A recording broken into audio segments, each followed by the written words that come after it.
बच्चे 2 साल में कोटा से निकल जाते हैं। कोटा सालों तक बच्चों से नहीं निकलता। क्या करता है कोटा? 2018 में 15, 2019 में 18, 2022 में 15, 2023 में अब तक 23। ये है कोटा के सुसाइड नंबर्स। कोटा एक छोटा सा टाउन है राजस्थान का, जो कि मेनली फेमस है जेईई और नीट की ट्रेनिंग के लिए। यहाँ पर कुल 150 से ज़्यादा कोचिंग सेंटर है और यहाँ पर अप्रोक्स 2 लाख स्टूडेंट्स डेली पढ़ते हैं। और यहाँ का सिर्फ कोचिंग सेंटर से रेवेन्यू है 5,000 करोड़। तो अगर हम रिसर्चेस की माने तो इतना सुसाइड रेट वहाँ पर बढ़ चुका है कि एक तमिलनाडु का स्टूडेंट है जिसने प्रेशर में आकर वहाँ पर सुसाइड कर लिया। उसकी न्यूज़ सुनने के बाद उसके फादर ने भी वहाँ पर सुसाइड कर लिया। फिर तमिलनाडु की सरकार ने बढ़ता सुसाइड रेट देखते हुए सेंट्रल सरकार से मांग करी है कि कॉम्पिटिटिव एग्जाम ही बंद कर दिए जाएं। तो आप इससे ये चीज़ की गंभीरता का अंदाजा लगा सकते हैं।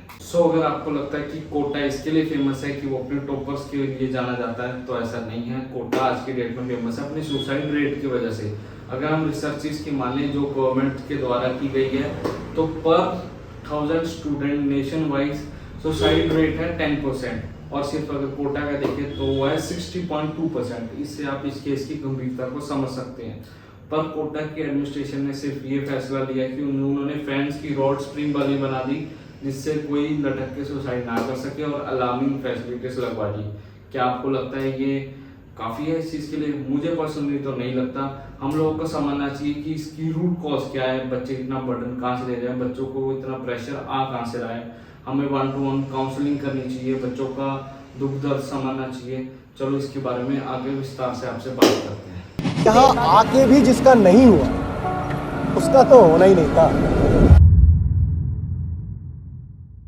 अगर लास्ट ईयर 2022 में मेंटल हेल्थ डे पे आई रिसर्च को हम माने तो काफ़ी स्टूडेंट्स इंडिया में रिजल्ट के प्रेशर से डिप्रेशन फील करते हैं। तो हम अगर इसका दोष दें तो किसको दें? बिल्कुल सही बोला, हमारे एजुकेशन सिस्टम को। हमारा एजुकेशन सिस्टम ऐसा बन चुका है कि प्रैक्टिकल नॉलेज से ज़्यादा रट्टाफिकेशन पे ज़्यादा गौर करते हैं कि जो रट्टा अच्छे से मारेगा उसका मार्क्स और उसका करियर अच्छा होगा। पर ऐसा नहीं होना चाहिए। बाहर की कंट्रीज में प्रैक्टिकल नॉलेज को ज़्यादा महत्वता दी जाती है। और आजकल का हमारा कल्चर ही बहुत ज़्यादा चेंज हो गया है। अगर हम 10 साल पहले, मैं अपने चाइल्डहुड में जाऊँ या आप अपने चाइल्डहुड में जाके सोचोगे, तब ट्यूशन हमारा सेकेंडरी होता था, स्कूल की नॉलेज हमारी प्राइमरी होती थी। हम 6-7 घंटे स्कूल में लगा के आते थे और 2 घंटे की कोचिंग सेंटर में जाते थे। जो चीज़ हमें नहीं समझ में आती थी वहाँ समझते थे, वहाँ टेस्ट देते थे, वहाँ रिवीजन करते थे। पर अगर हम आज गौर करें, बच्चे स्कूल में एडमिशन तो ले लेते हैं पर रेगुलर स्कूल नहीं जाते, बड़े बड़े कोचिंग्स में जाते हैं। मैं नाम नहीं यहाँ पर ले सकता, पर वहाँ पर रेगुलरली वहाँ पर जाते हैं। स्कूल को सेकेंडरी कर दिया और कोचिंग को प्राइमरी कर दिया आज की डेट में। तो ये चीज़ बहुत ज़्यादा गलत हो गई है। और सबसे मेन बात जो गलत हो रही है, रट्टाफिकेशन पे जो सा जोर चल रहा है, कई बच्चे नहीं अडेप्ट कर पाते, नहीं ढल पाते उस हिसाब से, तो वो डिप्रेशन और एंजाइटी को फेस करते हैं। और आज हमारे देश में बहुत सारे स्टूडेंट्स ऐसे हैं जो मेंटल इलनेस इसी वजह से फेस कर रहे हैं। आजकल के दौर में कोचिंग इतना बड़ा बिजनेस बना कैसे? हमारे एजुकेशन सिस्टम के फ्लॉस की वजह से। अगर हमारा एजुकेशन सिस्टम इतना स्टेबल होता तो कभी कोचिंग सेंटर्स का इतना रेवेन्यू नहीं हो पाता। जैसे मैंने आपको वीडियो की स्टार्टिंग में बताया, सिर्फ कोटा का रेवेन्यू है 5,000 करोड़ फ्रॉम कोचिंग सेंटर्स। अब बच्चे को बताया जाता है बचपन से ही, आपको स्कूल में अच्छे मार्क्स लेके आने हैं। अरे school is so old school यार, आपको कोचिंग ज्वाइन करनी पड़ेगी।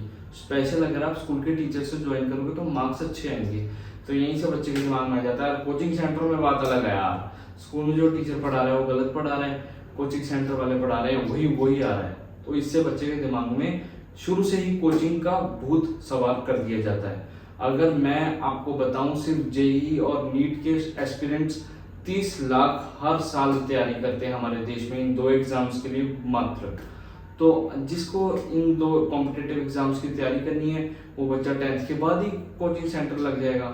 फिर वो चले जाते हैं कोटा में वो कोचिंग करने लगते हैं और वहाँ पर शो करने के लिए सिर्फ डमी स्कूल में एडमिशन ले लेते हैं। सिर्फ वहाँ पर उनको प्रैक्टिकल देने जाना पड़ता है और स्कूल के एग्जाम देने जाना पड़ता है। बस उनका 10th के बाद घोड़े की तरह मेन फोकस होता है अपना एग्जाम क्लियर करना। कोटा में जेईई की तैयारी करने वाले स्टूडेंट का मेन फोकस होता है इन 23 आईआईटी में एडमिशन लेने का। क्योंकि इनके पास मोटिवेशन होता है यार, आईआईटी का कैंपस तो वाह यार बढ़िया होता है, और आईआईटी में एडमिशन हो गई तो मेरी और मेरे माँ बाप के रेपुटेशन का तो मतलब कोई जवाब ही नहीं। दुनिया वाले पूछेंगे कि आपके बच्चे ने ऐसा क्या खाया, ऐसा क्या पढ़ा, ऐसा कहाँ जाके उसने स्टडी करी जो उसके एडमिशन इन 23 आईआईटीज में से एक आईआईटी में हो गई। पर अब इसकी डेटा पे बात करते हैं। जेईई के एग्जाम हर साल 12 लाख बच्चे देते हैं और हमारा देश हर साल 15 लाख इंजीनियर्स बनाता है, पर आईआईटी की सीट्स हर साल होती है मात्र 17,000 के आसपास। तो आप देख सकते हो कितना कंपटीशन है। और ये एक और डाटा है हमारे पास जिसमें बताया गया है कि पेरेंट्स अपने 11-11 साल के बच्चों को भी कोटा भेज रहे हैं इन कॉम्पिटिटिव एग्जाम्स की तैयारी करने के लिए, कि 11 साल से तुम लग जाओ इन कॉम्पिटिटिव एग्जाम्स की तैयारी करने के लिए। और स्कूलिंग तो ओपन बोर्ड से चल ही रही है। ये तो रही डाटा की बात, पर हमारे पेरेंट्स डेटा को मानते हैं नहीं मानते, वो मानते हैं बोली गई चीजों पे। जैसे आप बड़े बड़े इंस्टीट्यूट का देखो, फोटोज लगी होती है, आपके नोन की फोटोज लगी होगी, आपके नोन कोई एक आधा आईआईटी में चला जाएगा, आपके पेरेंट्स क्या बोलेंगे जनरली, यार हमने भी तो तुझे सेम ही जगह पढ़ाया, सेम ही जगह कोचिंग दी, तेरी क्यों नहीं हुई आईआईटी में, तू क्यों नहीं आ सकता, तेरा क्यों बैनर पे नाम नहीं छप सकता।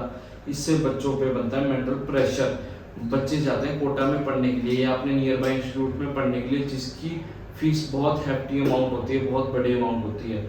जो मिडिल क्लास बच्चा होगा वो स्टडी के प्रेशर के साथ साथ उसके पास फीस का प्रेशर भी होगा कि माँ बाप को जवाब दे रहे हैं कि इतनी फीस भरी है तो इसका रिजल्ट कहाँ है। तो वो प्रेशर भी बहुत ज़्यादा होता है, क्योंकि पेरेंट्स डेटा पे नहीं पब्लिक के ओपिनियंस पे ज़्यादा विश्वास रखते हैं। प्राइवेट कॉलेज इतने बुरे होते हैं ना, अभी खैर आपको तो सबको आईआईटी मिलेगा, पर जो लोग प्राइवेट में चले जाते हैं इतना बुरा होता है ना, वहां जाके हर पॉइंट पे इंसल्ट होती है, हर पॉइंट पे इंसल्ट होती है। सो गाइस, जैसे मैंने भी आपको एक वीडियो दिखाई, ऐसी बातें बोल के जो ये कोचिंग सेंटर वाले होते हैं जो आपको ड्रीम दिखाते हैं कि आपके आईआईटी में एडमिशन करवा देंगे और टॉप एंड कॉलेजेस में एडमिशन करवा देंगे, वो बच्चों को डिमोटिवेट करते हैं कि हाँ अगर हम तुम प्राइवेट कॉलेजेस में चले जाओगे उनकी ज़िंदगी तो बेकार हो जाएगी, और ऐसी 100 बातें बोलते हैं। इसका प्रेशर बच्चे पे पड़ता है, वो उनको मालूम होता है, पर वो सिर्फ बिजनेस माइंड से सोचते हैं। वो सोचते हैं जितने ज़्यादा बच्चे हमारे साथ जुड़ के रहेंगे उतना पैसा ही पैसा होगा।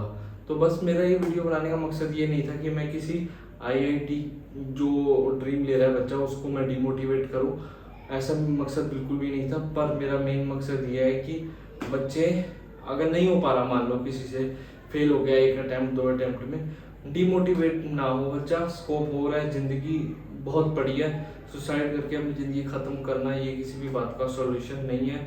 मतलब आप अच्छे से मेहनत करो, किसी और फील्ड में ट्राई करो, वहाँ भी फेल होते फिर कहीं और ट्राई करो। ज़िंदगी इसी की मतलब इसी का नाम है कि अगर आप 100 जगह ट्राई करो उसमें एक जगह आपका फिट होने की बात होती है, हर जगह आप नहीं फिट हो सकते, हर जगह आपके लिए नहीं बनी हो सकती।